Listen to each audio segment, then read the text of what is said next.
सबसे पहले ईरान का आक्रमण हुआ कि यूनान का? ईरान में 550 ईस्वी पूर्व में हुकमनी साम्राज्य के राजा साइरस के द्वारा आक्रमण हुआ, जो पाकिस्तान तक ही कब्जा किया, यानी इसका भारत पर कब्जा नहीं हो पाया। और इसके बाद भारत पर इसका आक्रमण असफल रहा। तो ये आक्रमण किया लेकिन क्या रहा? असफल। तो याद करना है कि पहले ईरान तब यूनान, पहले ईरान तब यूनान, पहले ईरान के द्वारा आक्रमण हुआ। इसके बाद 516 ईस्वी पूर्व में डेरियस प्रथम, इसी को दारा प्रथम बोलते हैं, दारा प्रथम के द्वारा पहली बार भारत पर सफल आक्रमण हुआ, जो पाकिस्तान के सिंध प्रांत तक क्या किया? कब्जा किया। तो सिंध प्रांत तक ही जीत लिया। अब हम लोग को समझना है कि भारत पर सिकंदर का आक्रमण। पहले बताइए, सिकंदर जो है इसके पिता का नाम क्या था? इसका पिता का नाम फिलिप है। सिकंदर के पिता का नाम फिलिप। इन पिता जो इनके हैं वह मेसोपोटामिया के राजा, पिता इनके जो है मेसोपोटामिया के राजा, मेसोपोटामिया के राजा है। मेसोपोटामिया यूनान में है, तो मेसोपोटामिया या इसको मकदूनिया कहते हैं, मेसोपोटामिया या मकदूनिया। मकदूनिया के इनके पिता शासक है। सिकंदर के गुरु है अरस्तु, सिकंदर के गुरु है अरस्तु। अब समझिए, सिकंदर एकदम छोटा में ही है, बच्चा जो है, मतलब सिकंदर वह 5-6 साल का है। तो यहाँ पर जो देख रहे हैं कि इनके पिता जो है फिलिप, सिकंदर को शिक्षा प्राप्त करने के लिए अरस्तु को बोले कि भाई अरस्तु जो है आप हमारे बेटा को शिक्षा दीजिए, सिकंदर को पढ़ाइए। लेकिन अरस्तु ने मना कर दिया, कहा कि भाई देखिए हम घर पर जाकर नहीं पढ़ा सकते हैं, कारण सिकंदर अरस्तु से होम ट्यूशन पढ़ा। अब ये अरस्तु मना किए तो इनका जो पिताजी है फिलिप, इन्होंने कहा कि या तो आप यूनान में रहना है तो पढ़ाना होगा, नहीं तो यूनान छोड़ के जाना होगा। अब जो है अरस्तु को पढ़ाए, सिकंदर को पढ़ाए हैं अरस्तु, घर पे जाकर के होम ट्यूशन के ग्रुप में यहाँ पे जाकर पढ़ाए हैं। अब यहाँ बताइए कि जब सिकंदर बचपन में ही जो था, मतलब इतना ज्यादा बदमाशी करता था, इतना शरारती था कि पढ़ाने आया कहे कि सब फिजिक्स बायोलॉजी बंद कीजिए। अरस्तु वही है जो बायोलॉजी में आपको जनक, जंतु विज्ञान के जो जनक है वही अरस्तु, यहाँ अलग नहीं है। यानी कहे कि हमको फिजिक्स केमिस्ट्री से मतलब नहीं है, हमको ये बताइए कि पूरा विश्व विजेता किसे बनना है, हमको ये सब पढ़ाई बंद कीजिए, हमको ये सब चाहिए कि विश्व विजेता किसे बने। जैसे कोई लड़का क्लास में आया कहे कि सर जी बताइए कि रंगदार किसे बने, ये सब क्लास बंद कीजिए, तो मिजाज क्या हो जाएगा? गुस्सा में आ जाएगा आदमी। अरस्तु भी गुस्सा में आ गए, लेकिन गुस्सा करके भी क्या करते, इनको साफ आदेश था कि पढ़ाना ही पड़ेगा, दूसरा कोई विकल्प आपके पास नहीं है, नहीं तो राज छोड़ के जाइए। अब अरस्तु कहे कि ठीक है चलो अभी तुम बच्चा हो, आगे तुमको बताएंगे कि कैसे पूरा दुनिया पर राज करोगे, कैसे विश्व विजेता बनोगे। अब धीरे धीरे जो है डेली यही प्रश्न करता था सिकंदर। तो एक दिन जो है अरस्तु भी सोचे कि मौका अच्छा है, इसको बताइए देते हैं। बोले कि देखो यहाँ पर जो है आपका इधर देख रहे हैं यह यूनान है, और इससे पूरब में आपका जो है इधर आप चलेंगे तो यहाँ पर आपका भारत है, इधर भारत, इससे पूरब में, पूरब इधर भारत है, यूनान से भारत आपका पूरब में है। यानी सिकंदर को इनके गुरुजी अरस्तु ने बोला कि तुम जो है एक आराम से हमला करो और यहाँ तुम्हारा राज्य है, इसके बाद से पूरब की ओर तुम बढ़ते जाओ, आक्रमण करो, पूरब की ओर बढ़ते जाओ और आराम से तुम जीतते जाएगा, एक दिन विश्व विजेता बनेगा। अब सिकंदर इनके कहने के अनुसार ही यहाँ से आक्रमण शुरू करता है, इधर सारा कुछ को जीतता है, जीतते जीतते जो है सभी को जीत लेता है, जीतते जीतते पूरे जो है इधर आप देख रहे हैं अफगानिस्तान तक जीतता है, पूरे अफगानिस्तान तक जीतता है और ये जो है विश्व विजेता बनने के रास्ते पर चल चुका है। अब वह सिकंदर यहाँ पर जो आप देख रहे हैं, यहाँ पर एक राजा था और यहाँ पर एक राजा इसको भेंट होता है आम्बी। यहाँ पर चलेंगे तो अफगानिस्तान पाकिस्तान के क्षेत्र में ही आपका एक राजा कौन है? आम्बी। और यहाँ पर एक राजा इसको आम्बी मिलता है। आम्बी सिकंदर जब जाता था तो यही वही ऑप्शन देता था, यानी जब सिकंदर निकलता था कि दो ही ऑप्शन देता था कि आप जो है पहला बात कि हम विश्व विजेता बनने आए हैं, मतलब हम जीतेंगे, तो आप क्या करिए हमारा पहले स्वागत करिए, फूल माला लेके तैयार रहिए, एकदम फूल माला चढ़ा दीजिए, पहना दीजिए, स्वागत करिए, इसके बाद आपको राजा लौटा देंगे, फिर आप कंटिन्यू राजा हो जाइएगा, मेरा स्वागत करिए फिर राजा कंटिन्यू हो जाइएगा। नहीं अगर स्वागत करते हैं तो युद्ध के लिए तैयार रहिए, युद्ध करेंगे उसके बाद आपको जीत लेंगे, उसके बाद आपको मारियो देंगे। अब बताइए अधिकांश राजा इनका पहला ऑप्शन को मान लेता था, भाई चलिए सिकंदर आ रहा है तो कोई बात नहीं, उसको स्वागत कर देते हैं, माला वाला पहना देते हैं, इसके बाद फिर से मेरा राज्य क्या हो जाएगा? कंटिन्यू हो जाएगा। कारण कम से कम राजा तो रहेंगे, अगर सिकंदर से हमला करेंगे, युद्ध करेंगे तो अगर हार जाएंगे तो राजा अब जो है भी समाप्त हो जाएगा। तो सिकंदर लेकिन यहाँ पर आम्बी के पास जब गया तो आम्बी के बोला, आम्बी को सूचना मिला कि भाई सिकंदर आए हैं, तो आम्बी पहले सिकंदर के बारे में सुन चुका था। सिकंदर बहुत ज्यादा खतरनाक राजा है। आम्बी जो है खुद से स्वाधीनता स्वीकार किया, यानी सिकंदर की अधीनता स्वीकार किया, कहा कि भाई ठीक है आप आइए, आपका स्वागत है। और इसके बाद फूलमाला पहनाया, स्वागत किया और आम्बी अपना हार स्वीकार किया। आम्बी को फिर कंटिन्यू राजा बना दिया। सिकंदर अपना आगे बढ़ गया। अब सिकंदर की सेना आगे बढ़ चुकी है। अब बारी है भारत में हमला करने का। अब बारी है भारत पर हमला करने का। अब भारत पर हमला करेगा तो यहाँ पर आपको बताए थे कि ऊपर में छोड़ दीजिए, नीचे पूरा ही क्षेत्र जो देख रहे हैं कि पूरा यहाँ पर अभी नंद वंश का कब्जा है। और यहाँ पर राजा कौन है? धनानंद है। यहाँ राजा कौन है? धनानंद है। और धनानंद यहाँ राजा है। और सिकंदर का सेना यहीं पर जो देख रहे हैं नदी है, इसका नाम है व्यास नदी। यही व्यास नदी के नीचे आपका धनानंद का पूरा शासन है।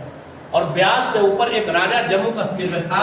और यहाँ पर एक राजा था जिसका नाम था पोरस। पोरस था।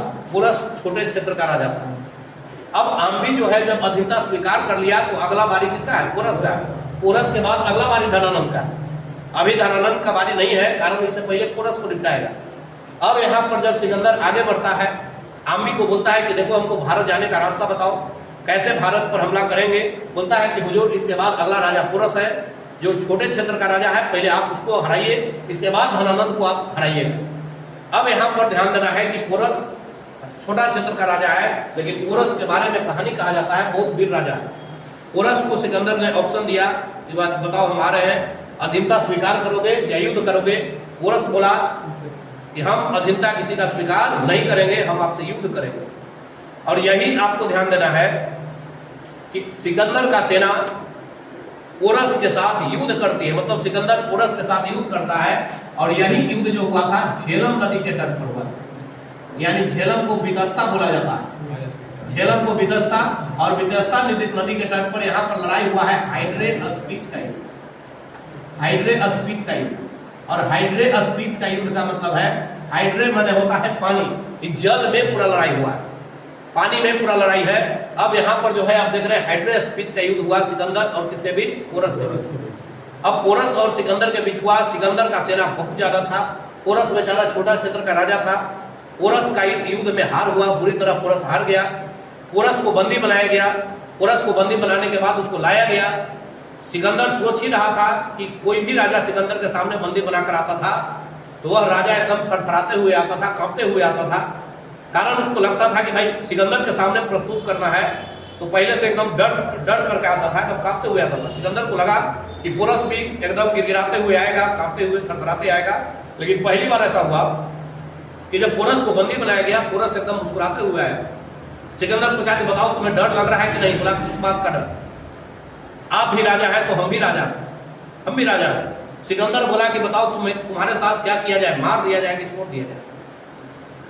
तो पोरस जवाब दिया, एकदम वीरता के साथ जवाब देता है, आंख में आंख डालकर बात करता है कि हम भी राजा हैं, आप भी राजा हैं, वही किया जाए जो एक राजा को एक राजा के साथ करना चाहिए।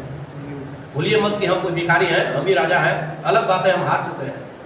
तो सिकंदर इसके वीरता से इतना प्रसन्न हुआ कि कहा कि जीवन में पहली बार ऐसा हमको एक राजा मिला जो आंख में आंख डाल के सिकंदर से बात कर रहा है। इतना वीरता जो है किसी में इतना नहीं था, इतना शक्ति नहीं था। और इसलिए सिकंदर पोरस को अपना राज्य लौटा देता है। कहता है कि चलो तुमको हम लौटाए, लेकिन तुम हमको आगे बताओ कि आगे हमको हमला करना है। अगला टारगेट मेरा धनानंद है, भारत है। भारत में तो एंट्री मार दी है, लेकिन इधर आपका मेन भारत नीचे है, समझ गए? अब इसी में अगला राजा धनानंद है। अब यहीं पर आपको ध्यान देना है कि यही पाकिस्तान में जो देख रहे हैं, यहीं पर एक महाजनपद था, याद होगा आपको, गांधार। और ये गांधार महाजनपद का राजधानी कौन है? तक्षशिला। यही राजा तक्ष द्वारा यहाँ तक्षशिला विश्वविद्यालय आप देखेंगे, तक्षशिला का जो है निर्माण है। तो यही तक्षशिला के एक हमारे यहाँ पर गुरु जी थे। और गुरु जी कौन थे? यहीं पर एक गुरु जी थे जिनका नाम था चाणक्य। चाणक्य कौटिल्य या इनको आचार्य चाणक्य भी बोलते हैं, विष्णुगुप्त भी बोलते हैं। इनका मूल नाम क्या था? विष्णुगुप्त। अब यही विष्णुगुप्त या चाणक्य जो थे तक्षशिला विश्वविद्यालय में पहले एज ए स्टूडेंट रहे, बाद में एज ए प्रोफेसर के रूप में काम कर रहे थे। यहाँ पर एक धातु का रिसर्च चल रहा था, लोहा का। कारण इस समय महाजनपद काल में आपको बताए थे कि लोहा का कृषि कार्य में प्रयोग हुआ और इस समय लोहा धातु का रिसर्च चल रहा था। और इसी का रिसर्च में जो है आप देख रहे हैं कि यहीं पर जो है आचार्य चाणक्य है, और चाणक्य को आपको ध्यान देना है कि धनानंद यहाँ तक पूरे शासन कर रहा है। और धनानंद का जो है मेन आपका याद रखना है कि मेन सेंटर इसका पटना है, पाटलिपुत्र है। धनानंद का मेन राजधानी कहाँ है? पाटलिपुत्र। और पाटलिपुत्र में एक बार धनानंद भव्य भोज का आयोजन करता है, जिसमें पूरे भारतवर्ष से सभी राजाओं को निमंत्रण मिला। धनानंद आपको बताए थे कि इसके पिता महापद्मनंद प्रथम गैर क्षत्रिय शासक है, यानी नाई जाति का है, और नंदी वर्धन को निपटाने के बाद ही राजा बना था। सभी क्षत्रिय को नाश किया था, सर्व क्षत्रांतक का उपाधि लिया था। इसको क्षत्रिय से जानता नहीं था, इसको ब्राह्मण से भी नहीं जानता था, कारण ब्राह्मण क्षत्रिय का बुराई करेगा, क्षत्रिय का बुराई नहीं सुनना चाहता था।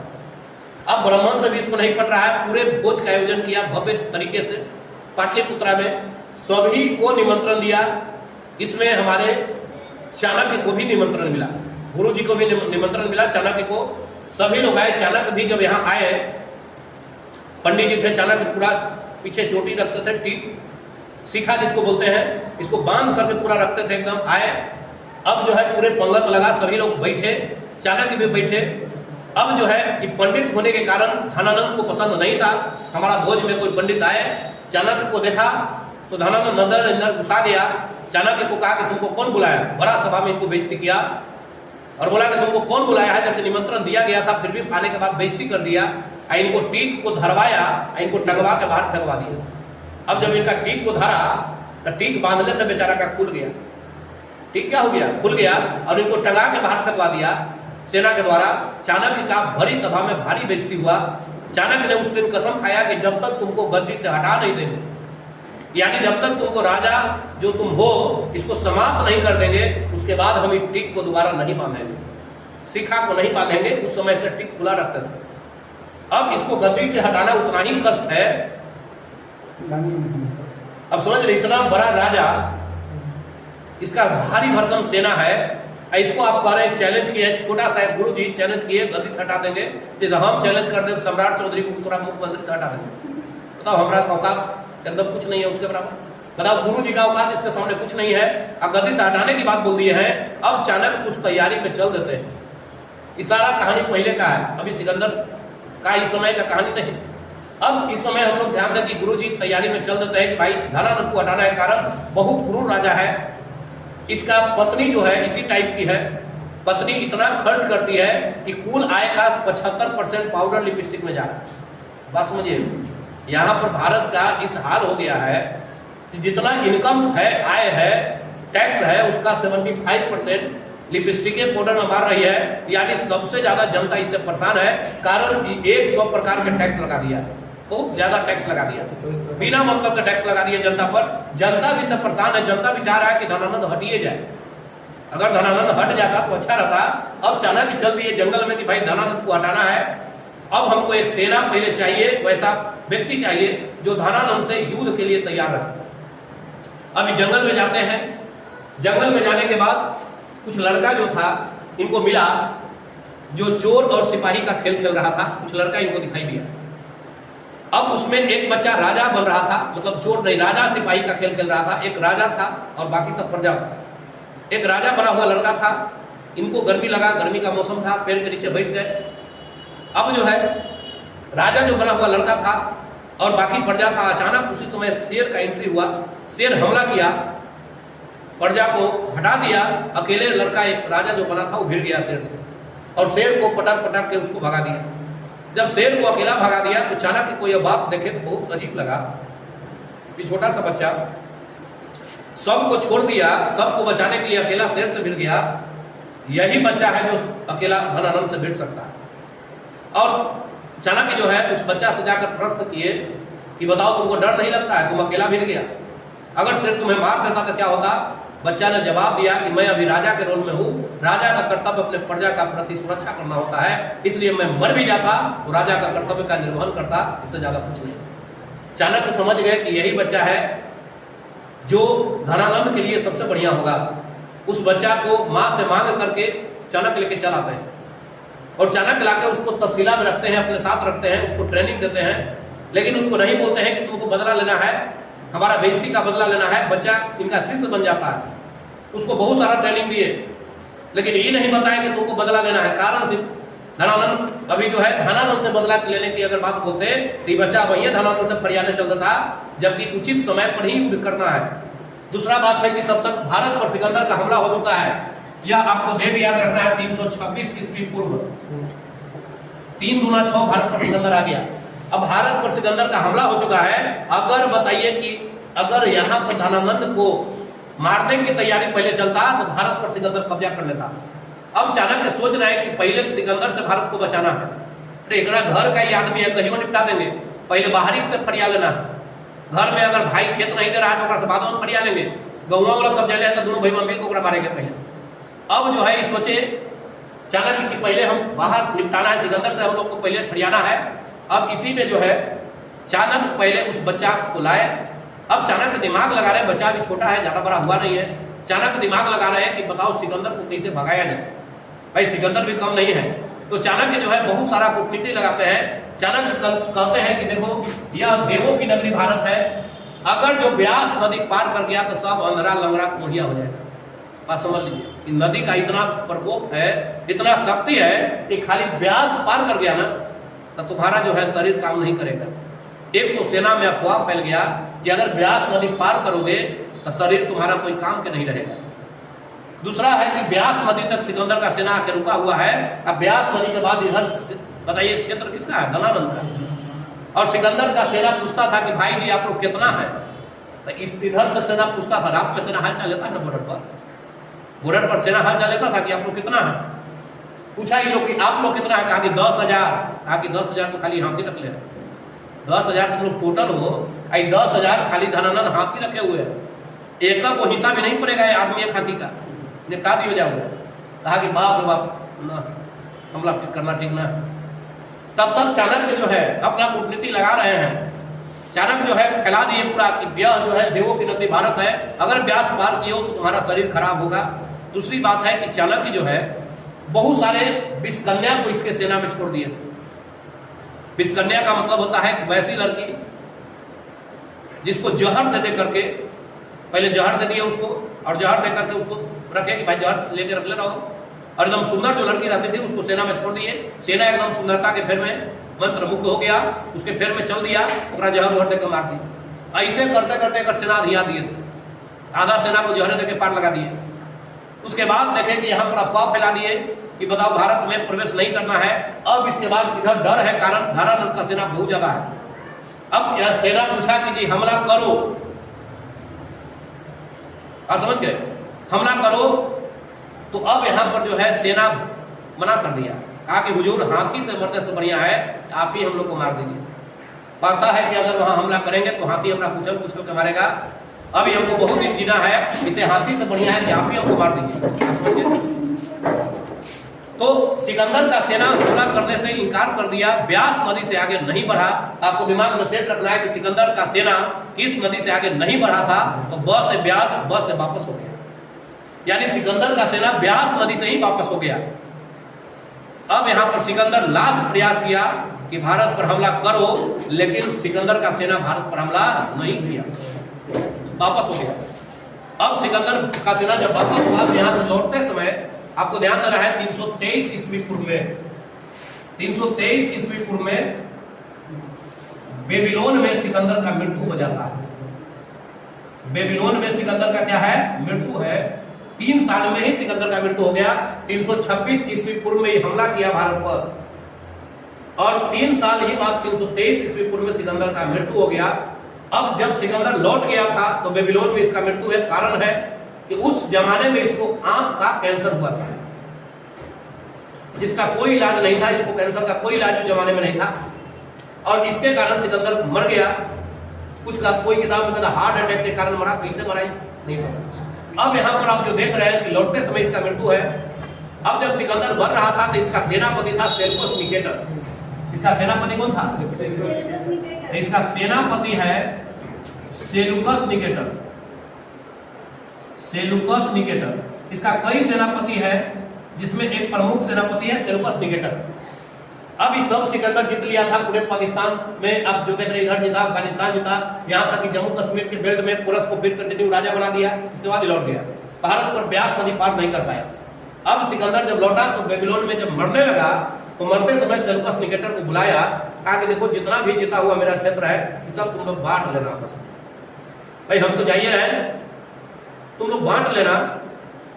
अब यहाँ पर आपको ध्यान देना है कि सिकंदर उस समय बोला कि देखो 3 काम करना, 3 काम बता रहे हैं, 3 काम करना है।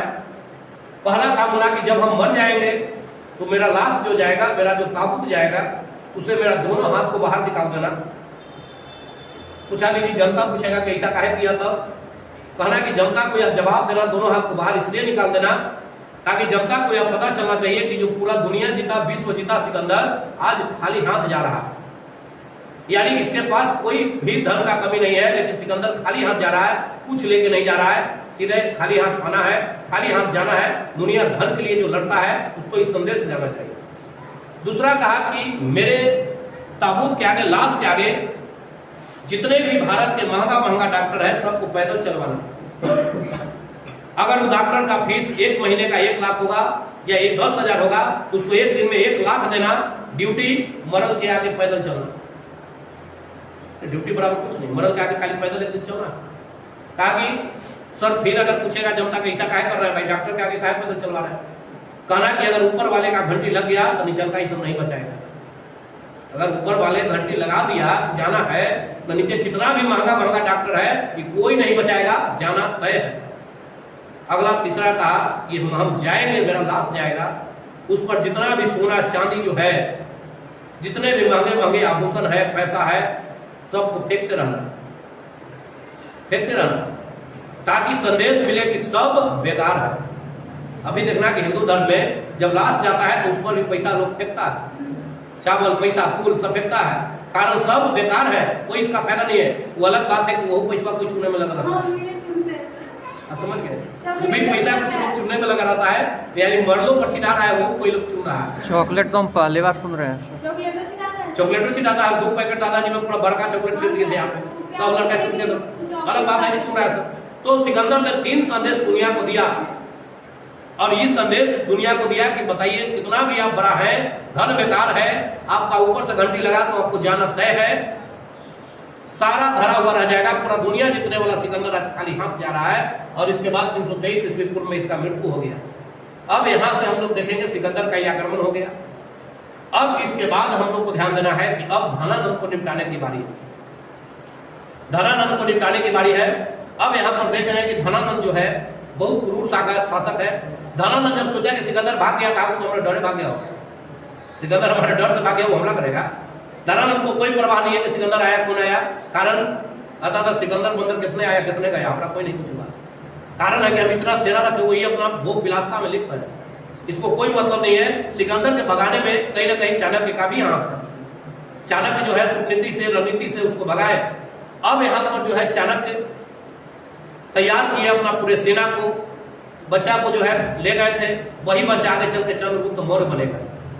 अब जो है चाणक्य कई बार सिकंदर धनानंद पर हमला किए लेकिन असफल हुआ। अब चाणक्य यहाँ से हमला करते थे, बार बार यहाँ से ऊपर से हमला करते थे, लेकिन ये असफल होता था, डरे फिर भाग जाते थे जंगल में। हमला किए, हार गए, फिर जंगल में भाग गए, और ऐसा ऐसा करते हुए लगभग 20-25 बार हमला किए जो कि हार गए। हार के एक बार जो है पूरे उम्मीद था इनको, बहुत ज्यादा उम्मीद के साथ हमला किए। इस बार जनता को भी लग रहा था कि धनानंद हारेगा, कारण पूरे चाणक्य बहुत अच्छा तैयारी किए हुए थे। मान लीजिए कोई विद्यार्थी एकदम 10-15 बार परीक्षा फेल हो जाए, और 16वां बार में एकदम कस के तैयारी करके आए, एक बार लगे कि एकदम रिजल्ट होगा। अब बताइए वो बार भी रिजल्ट ना हो तो उसको बहुत दुख होगा। अब चाणक्य जब तैयारी के साथ आए थे, और इसके बाद चाणक्य हमला किए, फिर हार गए। हारने के बाद फिर जंगल में भाग गए। जंगल में जब गए तो रात्रि का समय हो गया था। ये जो है जाकर के पेड़ के नीचे बैठ गए। एक झोपड़ी था, उससे अंदर से दिया का प्रकाश, रोशनी का आ रहा था, हल्का रोशनी आ रहा था। उसमें एक महिला जो है अपने बच्चों को खिचड़ी खिला रही थी, गर्मा गर्म खिचड़ी परोस के खिला रही थी। सिकंदर बैठ गए, सिकंदर बोल रहे थे, कौन? चाणक्य बैठ गए। कारण था कि बहुत ज्यादा ये निराश हो चुके थे। बैठने के बाद वह महिला जो थी, बच्चों को खिचड़ी परोस रही थी, थाल में दे रही थी। एक बच्चा डायरेक्ट थाल के बीच में हाथ डालता है, खिचड़ी गर्म था, हाथ जल गया, बच्चा चिल्लाया, माँ उसको डांटी। एक मूर्ख जो है चाणक्य है और दूसरा का मूर्ख तुम है। बताओ, हाथ बीच में डाल के हाथ जला के क्या जरूरत है? अरे पिलाने से खाओ। जब चाणक्य सुने कि हमको मूर्ख महिला बता रही है, तो महिला देख लिएगा, हम दुकान है, महिला हमको देख रही है, तो महिला ने उस चाणक्य के द्वारा एग्जाम्पल देने का प्रयास किया। उसने एग्जाम्पल दिया कि बताओ, खिचड़ी गर्म है, बीच से खाओगे हाथ जलेगा, किनारे से धीरे धीरे खाओ, ठंडाते ठंडाते निपटा दोगे। इसी प्रकार चाणक्य को भी हमला बीच से करता है तभी हारता है। हमला इधर से धीरे धीरे हमला करेगा, कुछ राज्य को उसको लपेटते लपेटते जाकर के जीतेगा। और यही चंद्रगुप्त मौर्य तब तक तैयार हो गया था। चंद्रगुप्त मौर्य को बोले कि जंगल में जाओ, तुम्हारा जितना भी दोस्त था, सेना था, उस सबको लेकर आओ, इस बार हमला करेंगे। और वही जो है हमला करते करते धीरे धीरे धनानंद को वहां से क्या किए, हटा। और धनानंद को गद्दी से हटाने में सफल रहे। और धनानंद जब गद्दी से हटा, तो इसी के बाद अगला शासक है मौर्य वंश का चंद्रगुप्त मौर्य। और चंद्रगुप्त मौर्य के बारे में कहा जाता है कि उसके पिता का हत्या भी कर दिया था धनानंद, और उसकी मां को जो है अपने दरबार में नौकरानी बनाकर रखता था। समझ गए? तो मां को दरबार में नौकरानी बनाकर रखता था। यह भी बदला लेना था किसको? चंद्रगुप्त मौर्य को। और चंद्रगुप्त मौर्य के बारे में बोला जाता है, हालांकि उसको कोई उसका परिवार का कोई अता पता नहीं है कि कौन माता थे, कौन पिता थे, क्या थे। अब जो है इसके बाद आपका जो है धनानंद का अंत हुआ। अब यहां से चंद्रगुप्त मौर्य का शुरुआत होगा, मौर्य वंश यहां से शुरू होगा, जिसके गुरु होंगे हमारे चाणक्य। चाणक्य का मूल नाम विष्णुगुप्त है। यह जो है तक्षशिला विश्वविद्यालय के प्रोफेसर थे, टीचर थे। तो अब यहाँ से मौर्य वंश के बारे में हम लोग को चलना है। तो अब कहानी यहीं तक हम लोग का था। कौन? भारत पर सिकंदर का आक्रमण। तो ये आक्रमण समझ गए। अब इसके बाद हम लोग आगे इसमें देखेंगे, अभी सामाजिक जीवन पूरा सुन लेंगे, सामाजिक के बाद इसका आर्थिक जीवन, इसके बाद धार्मिक जीवन। इसका मेन धार्मिक जीवन बहुत इंपॉर्टेंट होगा, कारण इसमें गौतम बुद्ध और महावीर के बारे में पढ़ना। बोल दीजिए।